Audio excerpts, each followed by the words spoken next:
Hey, Spiritual Squad. This is Richard by Guidance by Richard. Hope everyone is doing well. If it's your first time, I really appreciate you taking the time to listen.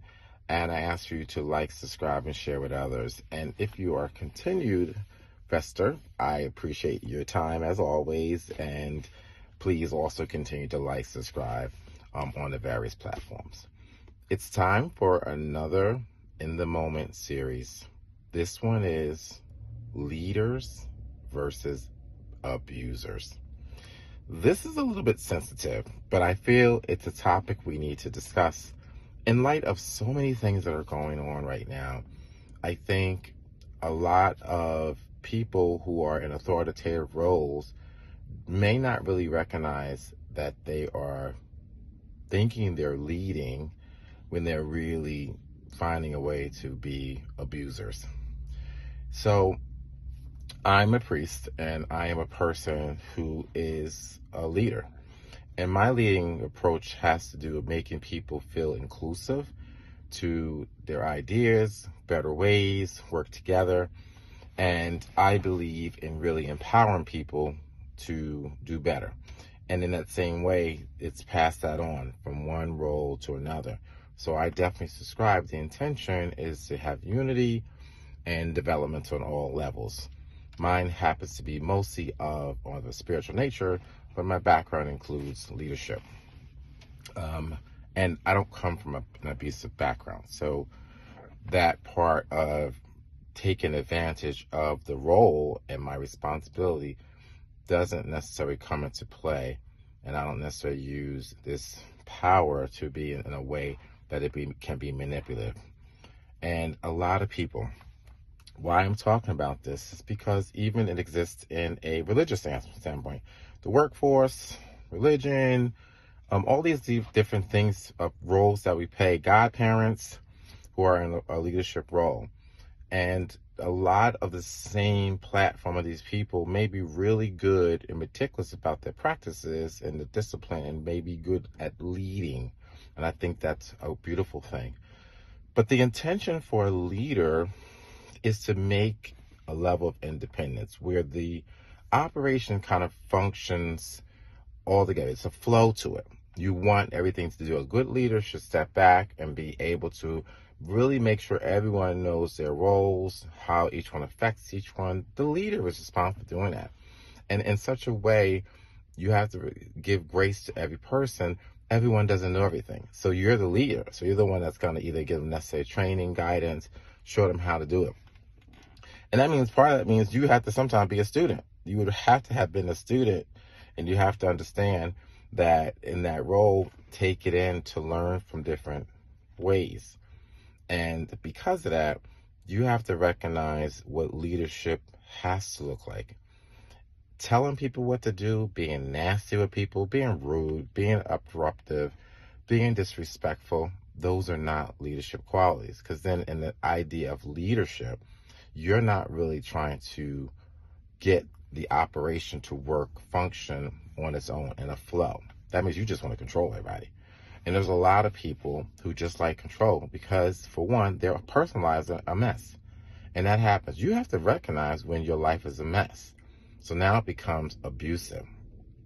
And for someone like myself to watch people, I constantly get a lot of people who come for counsel and guidance, and most of it has come from people that were in authoritative positions, that were leaders, godparents. They were disrespectful, they were nasty, and they still are.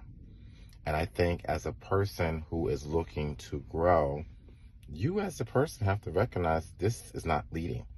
And if you're working with others and you realize that you're there to be a part of a group and you're trying to figure out your role, or you have a job to do and you need training, you want advisory, make sure that you're, as a person who's leading or looking for leadership qualities, does that person want you to be your best you?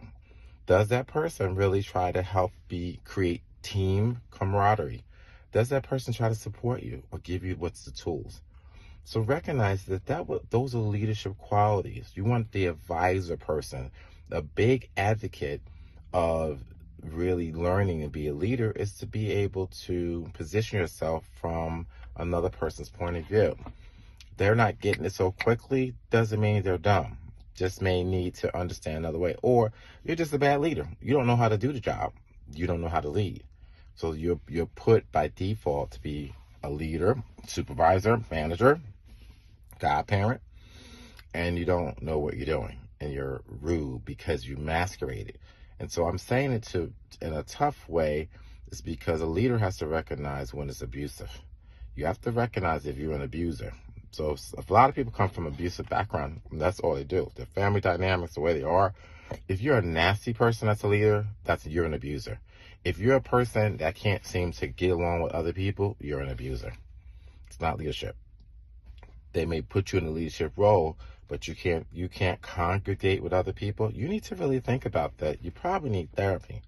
And so if you as a person who see people who are exercising that abusive power or role, you need to reconsider, should you stay there? Because none of us deserve to be hurt, or we're trying to do a job, especially religiously. I think it's the most ridiculous thing. I'm going to pay you to abuse me. I'm going to go to a voluntary situation to be hurt, disrespected, talk down to. You need to look at yourself too, because religion is a choice. So if you see people acting like that way, telling you what to do, being that, you're not growing. They're not an advisor. They're not helping you. You got to leave that. Recognize when you're being disrespected. Recognize when you're being hurt, because chances are you're not only that, you're being suckered and probably taken. Your money's being taken, everything else. That's the other part of abusers. They abuse who they are because they're not really happy people. So you have to recognize that. I hope, respectfully so, that those that are hearing this, whether it's you as a leader or you're around people who lead with respect. If you're an abuser and you hear what I'm explaining to you, the characteristics, in case you just don't get it, if you're exercising being nasty, rude, unapproachable, telling people, talking to people, yelling at people, all these other things that go on, it's disrespectful. It's abusive. And so I think what happens, karma. You get your karma. Shit starts happening to you. Recognize that, it's going to catch up to you. So why do that? And for what? It doesn't lead to anything. All you're going to be remembered for was a nasty person, an abusive person, a robber, all the terrible things. So who wants to remember it that way? It's your choice. Pay attention. Be wise. So I hope this information helps to bring influence and change. We got too much going on right now, as you can see, and I hope that you will respectfully take the information in and see how you fall in that, and hopefully seek out to bring changes within yourself. Because the final say is you don't want to be remembered for those terrible things. It'll overshadow your goodness. Again, this is Richard from Guidance by Richard. I thank you, and I hope you can appreciate this message. And don't forget to like, subscribe, and share with others. And have a good one.